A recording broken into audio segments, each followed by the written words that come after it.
Hello everyone and welcome to another Endgame episode with Coach B and MasterChess.com. In this video, we're going to take a look at a few strategies that will help you get a draw in positions that seem completely hopeless. In this first position, it's black to move, and black is totally winning.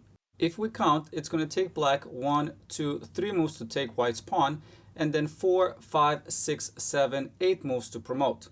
For white, if we count, it's going to take him 1, 2, 3, 4, 5 moves to take black's pawn, 6 to move the king away, then 7, 8, 9, 10, 11 to promote. So here, black is totally winning. However, following that plan, it's not the way to go. So let's take a look and see why. So after king to g4, here, instead of going after black's pawn, white plays pawn to a5.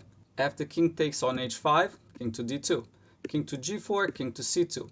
Pawn to h5, king to b2, pawn to h4, king to a3, pawn to h3, king to a4, pawn to h2, pawn to a3, and black, very excited, promotes to a queen with a smile on his face, only to hear the words stalemate from his opponent. White has placed himself into a tomb without being able to get out. The pawn on a6 attacks the square b5, the pawn on c5 attacks the square b4, and the pawn on c4 attacks the square b3, creating a wall, and now white has no legal moves. But he is not in check, and he reached stalemate. If this position was part of a real game, it would have definitely made it in my favorite games of all times. But as you will see in this video, these type of positions have been reached and missed even by master level players. So let's take a look at a few patterns that you can identify and be able to place yourself in a stalemate position without your opponent being able to prevent it.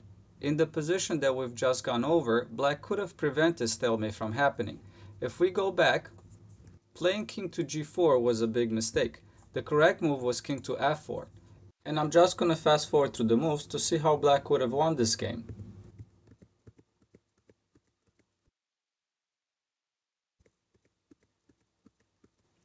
And here, after black promotes, this is not stalemate anymore. After king to b3, black is totally winning. He's actually going to be able to checkmate his opponent in just 2 moves. After queen to c3, king to a4, and queen to c4, this is checkmate. So let's take a look at a few patterns that you can identify where stalemate cannot be prevented. And here's the first type of positions where white has a deep freeze type of setup. Black has a pawn chain where his further advanced pawn is blocked by white with the hole on g6. Here, white can force a draw. All he has to do is simply move the king to h5, and after black captures on f5, this is stalemate. White's pawn on h4 is blocked, and the king cannot get out. Black's king guards the square g4, g5, and g6, and the pawn on g7 attacks the square h6, making a wall surrounding the white king with no legal moves. Coming back, I do want to mention that after king to h5, here black has to take the pawn. If he doesn't take the pawn, he's actually going to lose this game. Let's say he's going to move the king to f4. After king to g6, white is totally winning. And I'm just going to fast forward through the moves to see the continuation.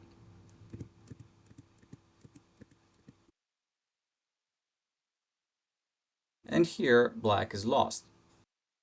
And here's another example where black has a pawn chain where the further advanced pawns are blocked by white with the hole on h6. And here again, this is a drawn position as black cannot prevent stalemate from happening. After king to f3, black can play king to d4, king to g3, king to e3. After pawn to h3, still guarding the pawn on f4, black can play king to d4. Let's say king to g2, king to e4, king to g3. Black can take the opposition with king to e3. However, white can simply let that pawn go. After king to h4, if black takes the pawn, this is stalemate. White's pawns are blocked and the white king has no legal moves. Coming back after king to h4, black has no other options. If he moves the king to f3, this is stalemate again. And if he retreats with king to e4, well, white will simply repeat the position. He's going to play king to g3. After king to e3, the white king will simply go back to h4, and black cannot make any progress. Here's another example that it's similar but a little bit different. Here black has another pawn chain with the hole on g6. Also the white king attacks the square h5. Here, after white makes the move pawn to h4, there's nothing that black can do to push for a win. After something like king to f6, white will simply respond with king to h6. If black takes the pawn on f5, this is stalemate.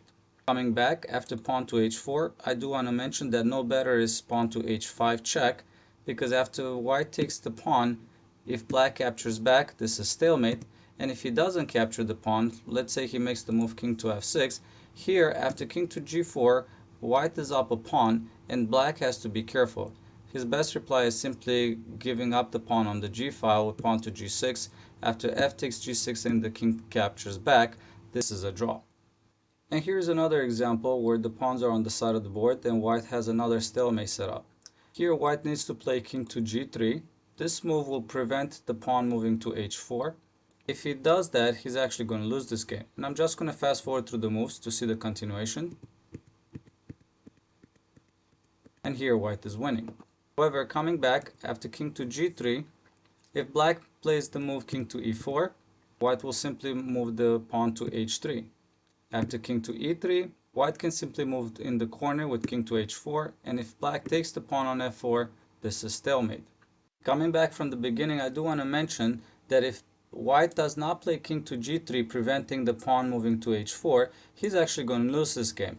For example, if he plays the pawn to h3 first, this is not the same continuation. Here, black has the opportunity to push the pawn to h4, creating a wall, not letting the white king get to the black pawns. So the only other option he has is retreating with king to f2, and now black is totally winning. And I'm just going to fast forward to the moves to see the correct continuation. And here, after white loses both of the pawns, he is totally lost. And here's another setup where stalemate can be achieved. If black has two connected pawns, where the backward pawn has another pawn that is 2 files away, which can be challenged by a pawn from the opponent, white can reach stalemate. After king to f5, a draw will be achieved. Here black cannot play the pawn to e6, as white will be actually winning this game. After king to f6, white is winning. And I'm just going to fast forward through the continuation.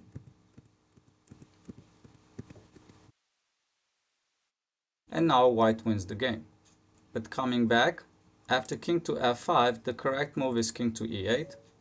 And now white will move the king to e6. Black will respond with king to f8, and now pawn to d3. King to e8, still guarding the pawn on e7. After pawn to d4, king to f8, pawn to d5, king to e8. And now, after pawn to g6 and h takes on g6, this is stalemate. White is surrounded by black's pawns, and he cannot exit on f7 or d7 as the black king controls those squares. Coming back, I do want to mention that after king to e6, king to f8, and pawn to d3, no better is letting the pawn go on e7 to capture white's pawn on g5. And I'm just going to fast forward through the moves. In this continuation, both players will be able to promote to a queen with the drawn endgame. And coming back from the very beginning, we saw that the correct move was king to f5. If white fails to play this move, and let's say he moves the pawn to d3 instead, he's actually going to lose this game. And I'm just going to fast forward to the moves to see how black is going to win this game. And here, black is totally winning. And here's another example of the same setup, where black has two connected pawns, and the backward pawn is separated by 2 files by another pawn, which can be challenged by the opponent.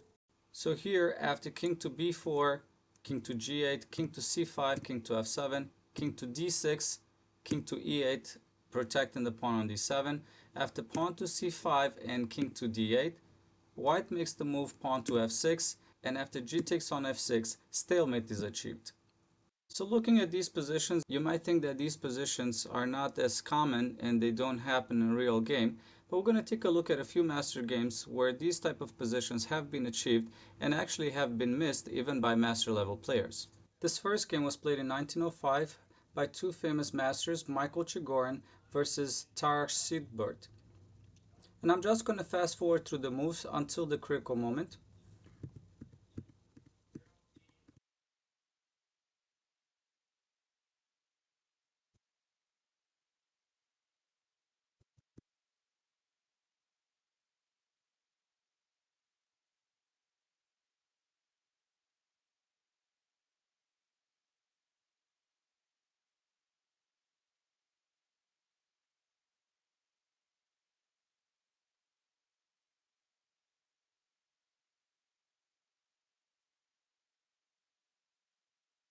And this is the position that was reached after 49 moves.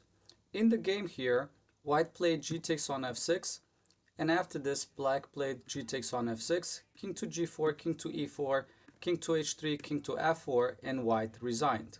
However, coming back to move 49, the correct move here would be king to g4. After king to e4, pawn to g6. And now, if black plays pawn to h6, all white needs to do is move the king to h5, and after black takes on f5, this is stalemate. And coming back, after pawn to g6, if black doesn't push the pawn to h6, but takes on g6, after f takes g6 and pawn to f5, king to g5, the game will still end up in a draw. And I'm just going to fast forward to the moves to see the correct continuation. And here, both players will queen with the drawn endgame.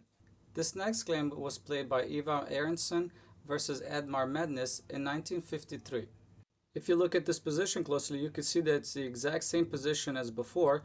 The only difference is that all the pieces are one rank down. Here, king to g3 would actually be a mistake, because after king to e4, black is winning this game. And I'm just going to fast forward to the continuation. And here, black will promote with the winning game.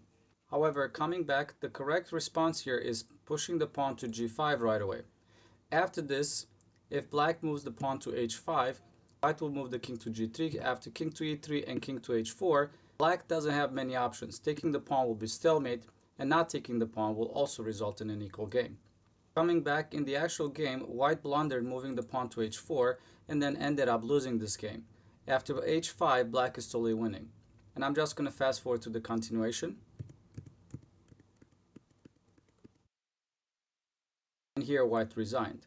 So as we've seen in these games, being familiar with these type of endgames is crucial, because when you are in time trouble, you could end up losing drawn positions even if you are a master level player.